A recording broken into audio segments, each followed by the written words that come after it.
Hi everyone, it's Nina and welcome back to my channel. First things first, yes, I did get a haircut. I'm still trying to figure out how to style it. Please don't leave any mean comments down below. I know it's quite short, and honestly it's a little shorter than I had initially thought it was going to be, but I also wanted it to be short because I wanted to grow into my ideal length, which will probably be around collarbone length. Anyway, that out of the way, I thought today we would start filming a kind of more casual reading vlog slash weekly vlog, kind of similar to my fall reset. I'm going to be filming this over the course of the next 2 to 3 days. It currently is Saturday, November 2nd, which means yesterday, November 1st, was my 30th birthday. I already mentioned in a previous video that I had my birthday party at the beginning of October, so it kind of feels like we already did all the celebrating for my birthday. Fellow holiday adjacent birthday havers will know the feeling of having a birthday around the holiday. Usually means that people are either busy or already having parties around the same time you would be having yours. And for my 30th birthday, I was like, no more. I want to have a party, so I'm going to have it a month early to combat this. And my wife is in the same boat because her birthday is Christmas Eve. So we're going to have a party for her 30th birthday in the beginning of December. But because it was my birthday, I took a day off work and we tried to have a fun day out. I had gotten so many Barnes & Noble gift cards that were really burning a hole in my pocket that I wanted to use. So I took a trip out to one of the more suburban Barnes & Nobles to go and look and see if I could pick up some books that I wanted. I basically had one book in mind, but I got another one just because I figured I could splurge a little bit more with not using my own money. So in terms of the stuff I want to do in this video, I have a to-do list that I will be sharing with you. These are all kind of the more reset elements of the video that I want to do. The first thing I really want to do is I want to put away Halloween and kind of switch over my holiday decorations. I'm a very strict, September 1st, the Halloween decor comes out. And then as soon as November 1st happens, it's Christmas time, baby. And I usually will leave that up until January 1st, and then it's just depressing out. But in order to put away all the Halloween decor, I actually want to do a bunch of laundry first, since I have to wash my Halloween pillows as well as my Halloween hand towels. So I'm going to do a bunch of laundry. The only thing I had marked off that I actually did today was read. This morning I did make some more progress in the book I'm reading. I'm in the middle of doing another series reading vlog, which hopefully will come out before the end of November. And I'm super happy because I'm really enjoying the book I'm reading right now. So I'm excited to do more reading of those. And actually leading into that, I have the last thing on my list, which is I want to do more cleaning. We already went to the thrift store earlier today to donate some stuff. And we kind of overall are in the process of doing a bigger deep clean. So I think later today I'm going to wash a bunch of dishes and probably put my headphones in and listen to an audiobook, which I'm actually kind of looking forward to. And between today and tomorrow, I'll do that laundry. I'll put away all of my Halloween decorations and find homes for all the stuff I got as birthday gifts, as well as some of the books I picked up recently. So that's kind of the overall plan for this video. Hope you guys enjoy this more casual reset style video. And with that incredibly long intro out of the way, let's get right into it.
Okay, now I actually wanted to show you some of the books I picked up recently. Two of these are the ones I got when I was at Barnes & Noble yesterday.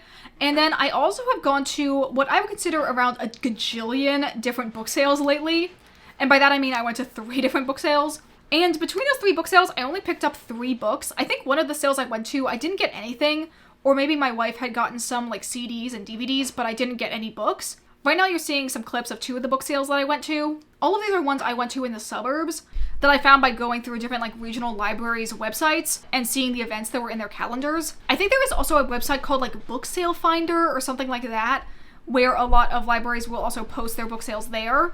And I'm not alone in my love of going to library sales. My father is the one that is really, I think, the person that started my love of going to library sales, since we went to a lot of them when I was a kid, and I had suggested both to my parents that I wanted to go to these ones. And then the last one we actually went to was one that they were planning on going to independently of me, but then I ended up getting roped into going to the bag sale day for that one. And I think on that last day I didn't pick up any books, I just got CDs and DVDs for my wife. Let's go ahead and we'll do like a little mini book haul of all the stuff I got. I actually also have my last Illumicrate to unbox as well. So let's go ahead and look at everything I've collected in the last couple weeks. First off, let's start with the 2 things I got from Barnes & Noble. The first one is the thing I literally went in there hoping to get, and that is Blood and Honey by Shelby Mahurin. This is the sequel to Serpent and Dove. I read that book in October and I gave it 4.5 stars. I really enjoyed it and was very pleasantly surprised by it. And that one was also actually a thrift store find. I found that book for like $1. And because I enjoyed it and I did annotate a little bit of it, I decided that yes, I was going to go ahead and buy the other 2 books in the trilogy, collecting them a little bit more slowly as I intend to read them, because I do want to read this next book in this series pretty soon. So I went ahead and picked this one up from Barnes. And the next one is one I was not anticipating getting, but when I saw this particular version, I knew I wanted to have it. And that is this Sapphic historical romance that's called The Duke's Sister and I by Emma Claire Sunday, which obviously the title is a play on the Bridgerton novel The Duke and I. And the reason I decided to pick this one up is because it's actually a signed edition. I don't know if this author had like a scheduled signing at this particular Barnes & Noble, or they just like sent out a bunch of signed copies to a bunch of different Barnes & Nobles.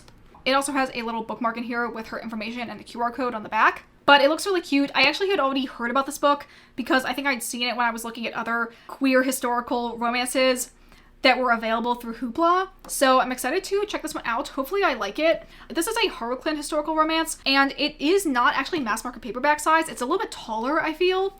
And I kind of like that. I like that it's a short paperback, but it's not really the like really thick, dense looking mass market paperback size.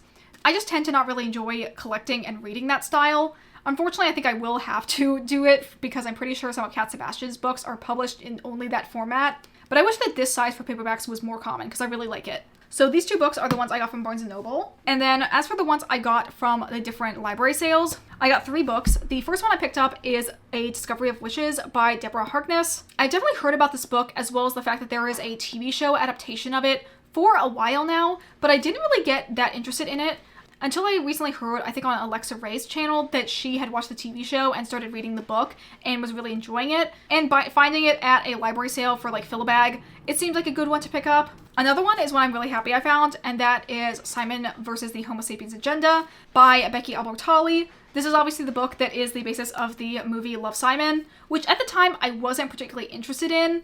And to be honest, I don't know if I'm that interested in the movie adaptation. However, having now read 2 other books by Becky Albertalli, I personally really like her writing style and how quirky and upbeat it is.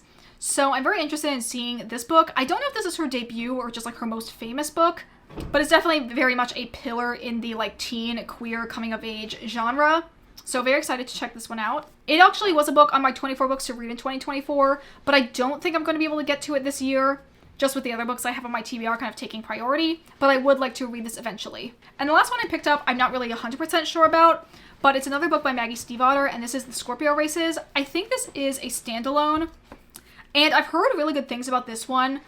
Don't really know what it's about, I just have heard that it's really good. Another one I figured, you know, I'm kind of tangentially interested in it, and I'm pretty sure I can get the audiobook through my library, so I figured I would add it to my library bag sale. And the next book I wanted to show really quick is not one from a library sale. When we were donating some things to my local thrift store today, we decided to do a quick walkthrough on our way out, and I found this, and for like $1.50, I couldn't put it down.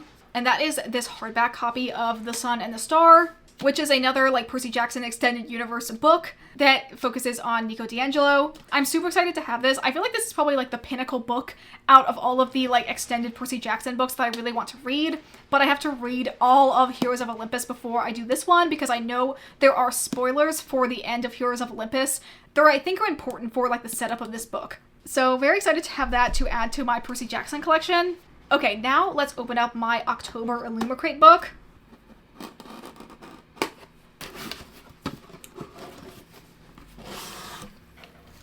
And the pick for October is Until We Shatter by Kate Dillon. I think I mentioned in a previous video that I was just kind of like trying to finish up my Illumicrate subscription. I had bought a 3-month plan and then it had renewed in, I think, August, because I was really hoping to really like the August pick. But then I ended up really disliking the August pick when I actually read it as an e-arc. And I had 2 other like slots that I could have filled in with books. And I was just kind of like, I'm done with getting Illumicrate subscription books. I'm just gonna let my subscription run out. I am still pretty interested in the September pick, which was A Dark and Drowning Tide by Allison Saft. And I really like their edition of that one. But this one is just like a recolored design of the standard cover. Sprayed edges are quite pretty. I do like the green and purple color scheme they went with instead of the normal blue. Here is the art for the front and the one for the back. I actually really like this art style. I don't know if this is someone they have used before in terms of doing their end paper art, because it doesn't look super familiar. And the naked hardcover is really pretty. Has a little bit of gold foiling and then this like printed design with like this castle on it for the front and back. Truly don't know anything about what this book is about and if I will like it. Probably give it a shot, and if I don't like it, I will just, end up selling it on Pango. So this is the last book I'm getting with my Illumicrate subscription. I might do a video in the future, kind of like a full retrospective of my thoughts on Illumicrate, but I guess like the TLDR is I think the quality of the books is pretty good for the most part. I tend to like all of the customizations, even if they do keep the standard cover most of the time. But I haven't been a huge fan of all of the books that they've selected. And I think it's a little impractical for me as an American to be buying this UK subscription service, especially since they just did a big price hike in their shipping. Especially now because a lot of the like customizations they do to them are not so different compared to a lot of like standard releases for books that are coming out now. It seems like, at least for me, when I go into a bookstore, there's at least a good like 30% of the like new hardcover fantasy sci-fi books will have some kind of like sprayed edge design or design under the dust jacket. So I don't really feel like it's really worth it for me to get these like special edition books that I might not actually enjoy that much content-wise. I don't know. Personally, I'm planning, if I can get off the wait list, to try Owlcrate out instead. I feel like their picks, both for their YA and adult books, seem much more up my alley. And they're also starting a bunch of like quarterly subscription services. One of them being a romantasy one that seems really interesting. So hopefully I can get off the wait list for like any of those ones. And that probably will be the way I get my like special edition books in the future. But here are all of the recent books I am adding to my collection. Now I think I'm going to go work on cleaning my apartment some more. And I probably will talk to you guys tomorrow when I have another update.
So it's been a couple days. Actually, I think it's honestly been like 2 weeks since I last filmed for this vlog. Obviously, the first time I filmed this, it was right after the end of Halloween.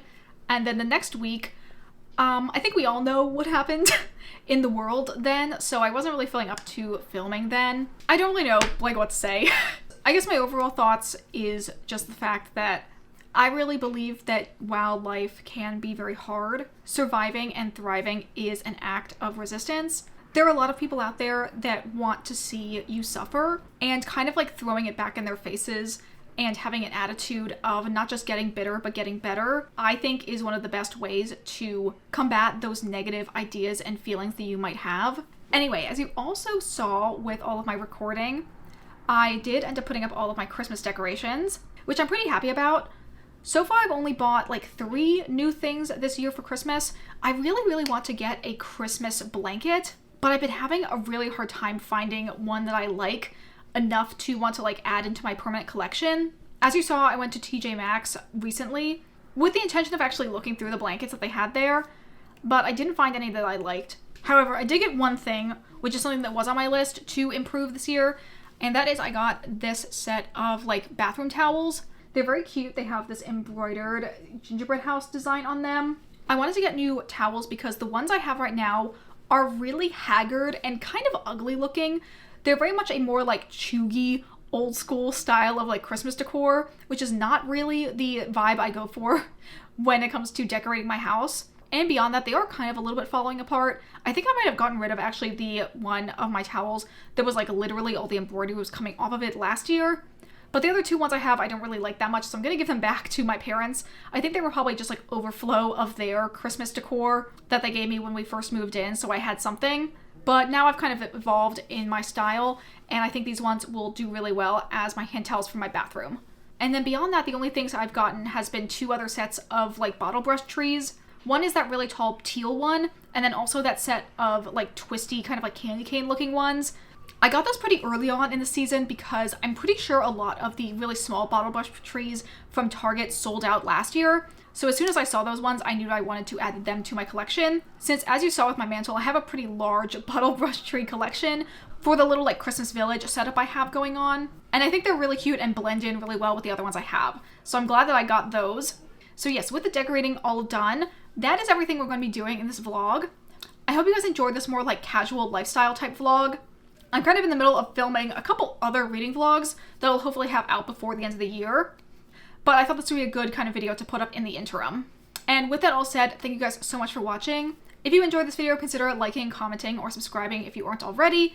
Consider following me on the Storygraph, as well as my Bookstagram, which are linked in the description. And that is going to be it for me today. I hope you all have a wonderful day, and I will see you all in the next video. Bye!